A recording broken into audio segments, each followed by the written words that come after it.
Bonjour et bienvenue dans cette nouvelle vidéo. Aujourd'hui nous allons parler de la confiance en soi. Donc la confiance en soi se construit à partir d'expériences qui nous donnent de l'assurance dans un ou plusieurs domaines. C'est une manière positive d'aborder les problèmes et les projets avec le sentiment que tout est possible sans occulter la réalité que l'on va traiter étape par étape. On a conscience de ses propres capacités et de ses compétences pour parvenir à atteindre un objectif. Faut-il en avoir conscience et savoir l'exploiter à bon escient et sans arrogance, c'est-à-dire en respectant les autres. Il n'y a pas d'opposition entre la confiance en soi et l'humilité. La motivation comme source de confiance en soi. Comme l'avait démontré Maslow en 1943, les individus sont motivés pour développer leur confiance en eux à travers l'assouvissement de leurs besoins. Dans sa pyramide, il explique comment chacun recherche la confiance en soi par étapes. En atteignant un objectif qu'il s'est fixé, un individu prend confiance en lui. Il conforte son sentiment d'y être arrivé grâce à ses capacités et ses compétences. Plus il franchira d'étapes, plus il aura confiance en lui. Faire le point sur ses aptitudes, talents et compétences pour développer sa confiance en soi. La démarche consiste tout simplement à lister toutes ses aptitudes, ses talents et ses compétences. Vous pourrez vous-même être surpris par le nombre de choses que vous pourriez accomplir par vos aptitudes à acquérir des compétences et ou à réaliser des choses grâce à vos compétences qui, je le rappelle, sont des savoirs que vous savez appliquer. Aptitudes, c'est-à-dire des prédispositions à faire. Comme évoqué dans un autre article sur mon blog Cap sur vous qui s'intitule Les intelligences multiples, chaque individu possède une ou plusieurs formes d'intelligence qui le dotent d'aptitudes à réaliser certaines tâches dans un ou plusieurs domaines. Certaines personnes ont plus d'aptitudes pour les activités manuelles, d'autres pour les activités intellectuelles ou les deux. Ces aptitudes leur permettront d'assimiler ce qu'il faut faire car elles visualisent mieux que d'autres la manière dont il faut s'y prendre. Pour les compétences, donc savoir-faire appliqué par les expériences. Les compétences sont des savoirs que vous avez appris et appliqués et qui construisent votre expérience. Elles ont été facilitées en fonction de vos aptitudes. Ces savoirs peuvent être théoriques à la base, mais une fois mis en pratique, ils deviennent des compétences. Il s'agit des formations que vous avez suivies lors de votre parcours scolaire ou lors de formations professionnelles ou de vos apprentissages personnels.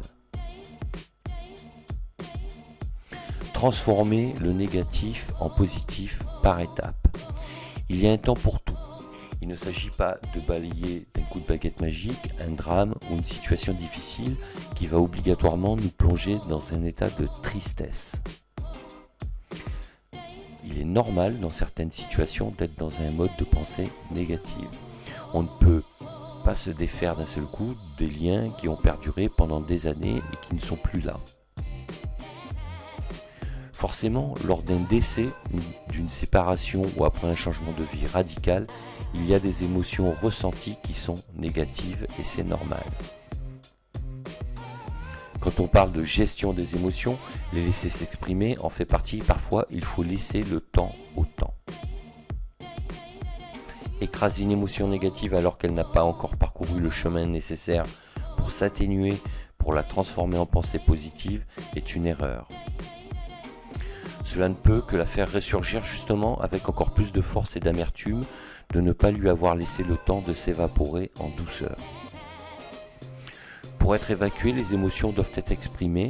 Les sportifs l'ont bien compris lorsqu'ils subissent un échec. Ils font le point sur le pourquoi du comment et essaient de comprendre ce qui s'est passé, pourquoi ils n'ont pas atteint leur objectif, pourquoi ils ont perdu un match. Ça leur permet d'évacuer ce qui s'est passé, d'évacuer leurs émotions négatives pour mieux repartir. Voir les choses de manière positive implique de déconstruire les pensées négatives qui n'ont pas lieu d'être. Il y a une hiérarchie dans les pensées négatives. L'état d'esprit en mode positif est là pour vous faire des vacances et éviter de vous prendre la tête pour tout et pour rien. Surtout s'il s'agit de la sphère des préoccupations et d'influence. Il faut rester centré sur sa sphère de contrôle, la seule sur laquelle vous avez une influence.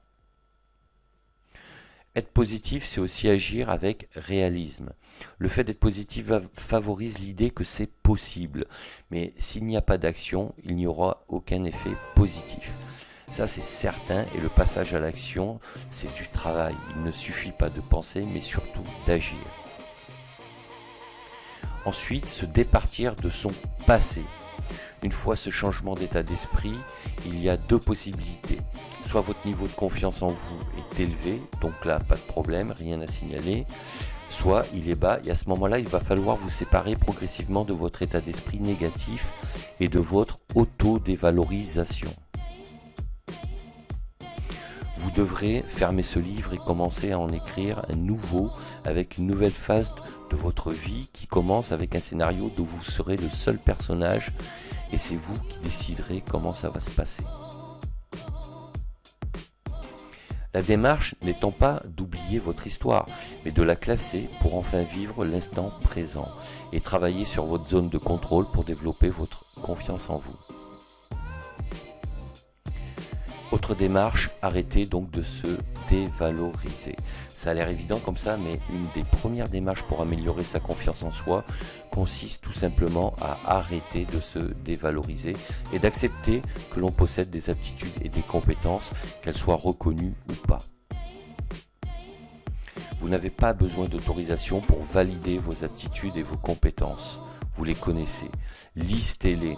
Comme vu au début de cette présentation, il est très important de lister ses compétences et ses aptitudes pour les visualiser.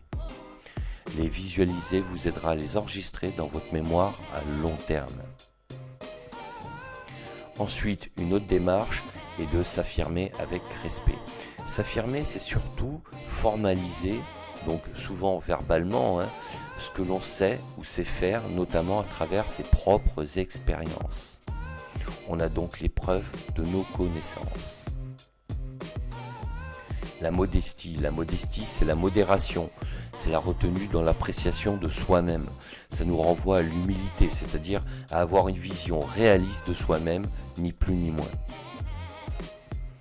Le perfectionnisme. À première vue, le perfectionnisme nous renvoie à quelque chose de positif, et c'est le cas lorsque cela ne représente pas un frein. Il vaut mieux faire quelque chose d'imparfait que de ne rien faire du tout de peur de n'être imparfait. Il n'y a rien de pire d'ailleurs que de ne pas se lancer dans un projet ou de ne pas réaliser quelque chose que l'on a envie de faire parce qu'on a tout simplement peur de ne pas le faire parfaitement. Il n'y a que ceux qui ne font rien qui ne s'exposent pas à la critique. La culpabilité. Ce sentiment relève souvent de l'éducation et de l'environnement dans lequel on est. Il fait partie des pensées limitantes qui vous ont été inculquées, qui font partie de l'état d'esprit général dans lequel vous évoluez. C'est l'arme des personnes ou des groupes toxiques. Débarrassez-vous-en sans état d'âme. Ne perdez pas de temps avec ça. Briser ses peurs, c'est une étape aussi primordiale. La peur est un des facteurs les plus paralysants qui empêche de passer à l'action. Affrontez-la. Passez à l'action, justement. La confiance en soi ne peut exister que par le passage à l'action. Une fois que vous avez identifié ce que vous souhaitez réaliser, les moyens à mettre en œuvre pour y parvenir, il faut agir. L'environnement. Bien choisir son environnement est essentiel. Il doit correspondre à vos valeurs et à votre canal de communication. Vous gagnerez du temps. En résumé, la confiance en soi n'est pas quelque chose d'inné. Elle se construit sur le long terme et est évolutive. C'est un travail sur soi-même qui est à la carte, car chaque individu est différent et choisira sa propre voie. La bonne nouvelle, c'est qu'elle est accessible à tout le monde. Voilà, si cette vidéo vous a plu, n'hésitez pas à mettre un pouce bleu vers le haut, à vous abonner à ma chaîne, à partager sur vos réseaux sociaux et surtout laissez-moi un commentaire. Vous pouvez télécharger gratuitement le livre Accomplissez-vous sur mon blog Cap sur vous Il me reste plus qu'à vous dire à bientôt pour d'autres vidéos et d'ici là, ciao ciao.